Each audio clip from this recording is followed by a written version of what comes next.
প্রিয়তমা হলো বাংলাদেশের অল টাইম ব্লকবাস্টার সিনেমা, সব থেকে ব্যবসায়িকভাবে সফল ছবি। তারপরে এলো রাজকুমার, যেটাও ব্লকবাস্টার। তারপরে আরশাদ আদনান রনি ভাইয়ার প্রযোজনায় মেগাস্টার শাকিব খানের কি প্রজেক্ট। আমি দুদিন আগে দেখলাম বেশ কিছু পত্রপত্রিকা এরকম ছাপাচ্ছে যে আরশাদ আদনানের পরিচালনায় এবার মেগাস্টার শাকিব খান। যদিও সেটা তারা তাদের মতন করে ছাপাচ্ছে, কিন্তু আমরা কিন্তু কারোর কাছ থেকে এরকম কোনো অফিসিয়াল অ্যানাউন্সমেন্ট পাইনি। কিন্তু আমরা যে অফিসিয়াল অ্যানাউন্সমেন্টটা আরশাদ আদনান রনি ভাইয়ার কাছ থেকে পেলাম, শাকিব ভাইয়ার সঙ্গে তার নেক্সট প্রজেক্ট কি সেটা নিয়ে আমরা এখন এই কথা বলবো এই ভিডিওতে। হ্যালো আমার শাকিবিয়ান ভাইরা বোনেরা, আশা করছি তোমরা সবাই খুব ভালো আছো। তোমাদের সবাইকে ধন্যবাদ আমাদেরকে এইভাবে সাপোর্ট করার জন্য, এবং আজকে শরৎ মিউজিক ভেঞ্চার্স চ্যানেলের হ্যাপি বার্থডে, ইউটিউব চ্যানেলের।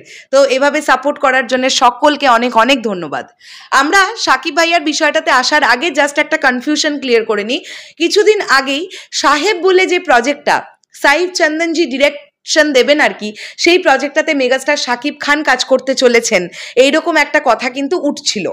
আজকে আবারও একবার আরশাদ আদনান রনি ভাইয়া কিন্তু ব্যাপারটা ক্লিয়ার করে দিয়েছেন যে সাহেব বলে সিনেমাটিতে নায়ক হিসেবে থাকতে চলেছেন শরীফুল রাজ, এবং তার বিপরীতে আমরা নায়িকা হিসেবে দেখতে পাবো ইধিকা পলকে। তারা দুজন কিন্তু জুটি বেঁধে এর আগে কবি সিনেমাতেও কাজ করেছেন, ঠিক আছে? এটা হতে চলেছে তাদের জুটি বেঁধে দ্বিতীয় নম্বর সিনেমা। ওকে, এটা গেল একটা দিক। এবং এই সিনেমাটা রিলিজ করবে 2025-এর রোজার ঈদে। কিন্তু আরশাদ আদনান ভাইয়া দারুণ একটা বিষয় বলেছেন, আমি তার সঙ্গে একদম সহমত পোষণ করছি।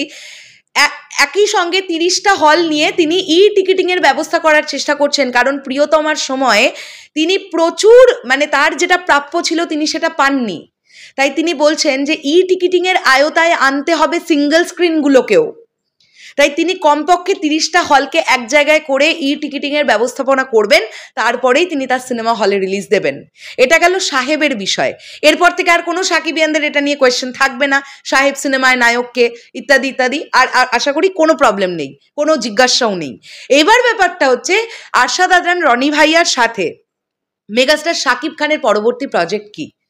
বন্ধুরা, সেই প্রজেক্টটার স্ক্রিপ্টিংয়ের কাজ চলছে, অলরেডি স্ক্রিপ্টিংয়ের কাজ চলছে। কে ডিরেক্টর, কি গল্প, কে নায়িকা, কিচ্ছু জানি না। তবে এরকম একটা আরশাদ আদনান রনি ভাইয়ার কাছ থেকে কিন্তু শোনা যাচ্ছিল যে তিনি পরবর্তী সিনেমাতে কিন্তু বাংলাদেশের নতুন কোনো মুখকে নিয়ে কাজ করবেন শাকিব ভাইয়ার বিপরীত দিকে।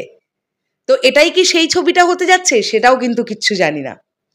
স্ক্রিপ্টিংয়ের কাজ চলছে মানেই আরশাদ আদনান রনি ভাইয়া বললেন যে তুফান রিলিজের পরে মেগাস্টার শাকিব খানের সঙ্গে তিনি মিটিংয়ে বসবেন, তারপরে এই প্রজেক্টটা নিয়ে তাদের সঙ্গে আরও ডিটেলিংয়ে কথা এগোবে। আপাতত স্ক্রিপ্টিংয়ের কাজে, স্ক্রিপ্টিংয়ের পর্যায়ে আছে ছবিটা। কেমন লাগলো এই ভিডিওটা তোমাদের অবশ্যই কমেন্ট করে জানিও। দেখা হচ্ছে আবার খুব শিগগিরই নতুন কোনো ভিডিও নিয়ে। ভিডিওগুলো ভালো লাগলে লাইক, কমেন্ট, শেয়ার করে আমাদের চ্যানেলটা সাবস্ক্রাইব করে দিও। যারা ফেসবুক থেকে দেখছো প্লিজ ফলো করে দিও। টাটা।